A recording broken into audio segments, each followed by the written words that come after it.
कहानी है रामपुर गांव की, जहां के मर्द महिलाओं को हमेशा नीचा दिखाने की कोशिश में रहते। अरे अभी तक शादी करने की जरूरत है? नहीं जी नहीं, ऐसा मत करना, वरना मैं कहाँ जाऊंगी। खाना लेकर मैं अभी आई जी। गांव की पंचायत में भी फैसले हमेशा औरतों के खिलाफ ही रहते। मैं जो फैसला सुनाता हूँ वो भगवान की आज्ञा होती है। इस लड़के ने अपने मन से शादी करके अच्छा नहीं किया। लड़के को घर भेज दो और इसकी शादी इसकी जाति की किसी लड़के से करवा दो, लेकिन ये लड़के, इसे तो गांव के बाहर निकाल दो। नहीं नहीं जमींदार साहब, ये क्या बोल रहे हैं? ऐसा नहीं हो सकता। मेरी बेटी मासूम है, इसे अच्छे बुरे की समझ नहीं है। अरे कहाँ जाएगी ये बेचारी? कहाँ जाएगी? इतनी चिंता है तो पूरे परिवार का गांव निकाला कर देते हैं। बेचारे पूरे बसे बसाए परिवार को गांव छोड़ना पड़ता है। चाहे जो हो, अगर बेटियों को कंट्रोल नहीं कर सकते तो गांव में रहने का कोई मतलब नहीं है। यहाँ औरतों को दब कर रहना होगा। कोई भी अपने हिसाब से कुछ नहीं कर सकता, सब ईश्वर की मर्जी से ही होगा। तभी गांव का एक आदमी दौड़ा दौड़ा आता है। सरपंच साहब, जमींदार साहब, वो कालिया है ना, उसकी बेटी पढ़ने के लिए शहर जा रही है। अच्छा, ये कब हो गया? और कालिया की हिम्मत कैसे हो गई ऐसा करने की? लेकर आओ उसे और उसकी बेटी को।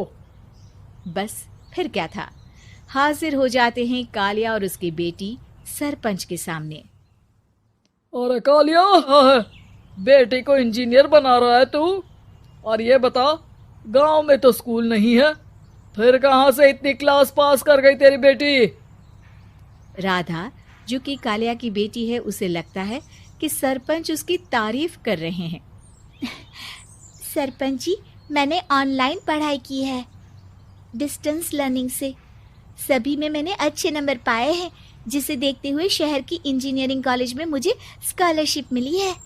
वाह जी वाह, क्या होती है ये? पहले तो ये बताओ, फिर आगे की बात करते हैं। पूरा गांव राधा की बात सुन रहा था और राधा बोलती जा रही थी। तो ऐसे गांव में जो कुछ परेशानियां हैं, जैसे बिजली, पानी और इंटरनेट जैसी समस्याओं के लिए काम करूंगी।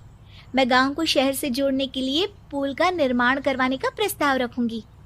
मुझे पूरी उम्मीद है कि जल्द ही हमारा गांव भी तरक्की की राह पर चल पड़ेगा। राधा की बात सुनकर सारे गांव वाले ताली बजाने लगते हैं। सरपंच को समझ नहीं आता कि वो क्या करे।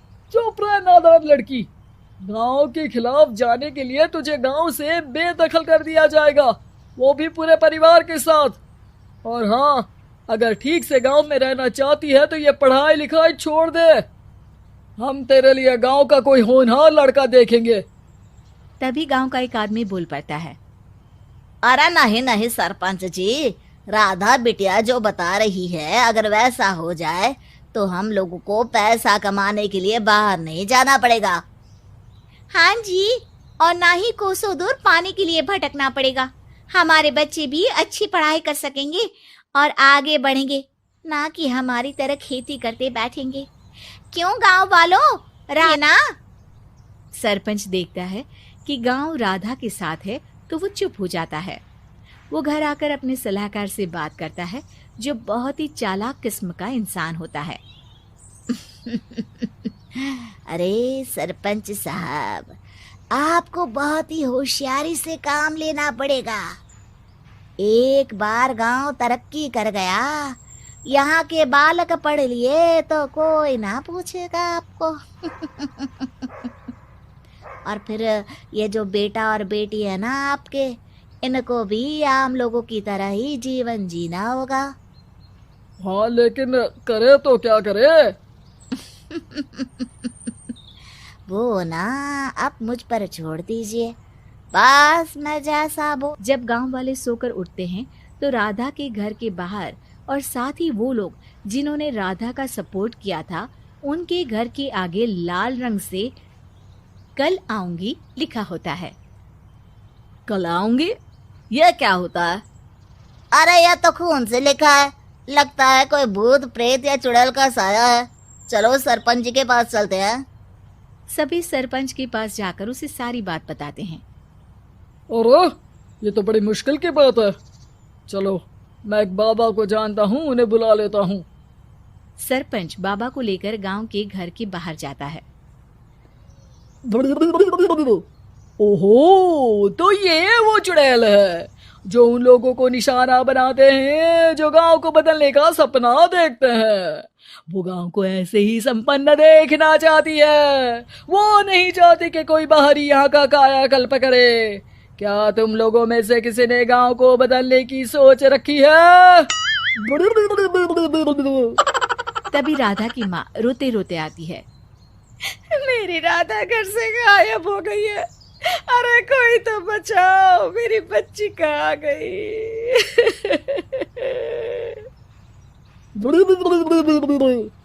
ले गई वो चुड़ैल, तेरी बच्ची को ले गई।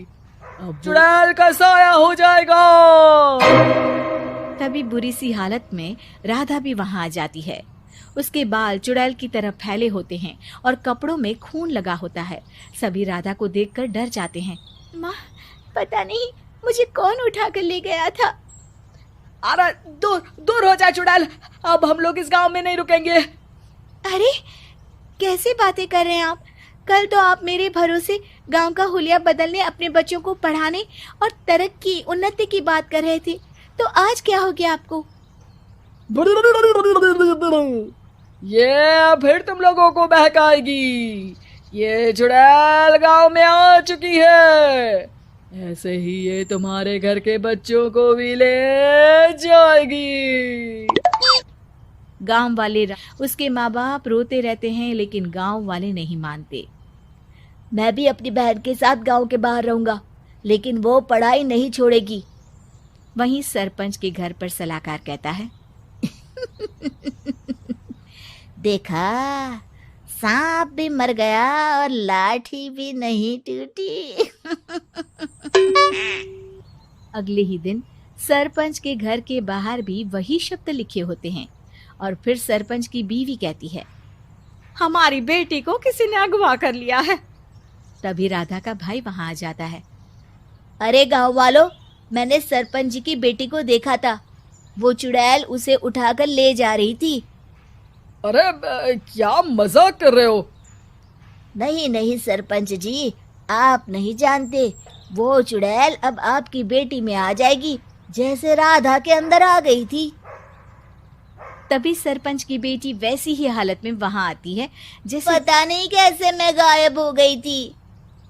चुड़ैल, इसके अंदर भी चुड़ैल का साया है, मारो इसे।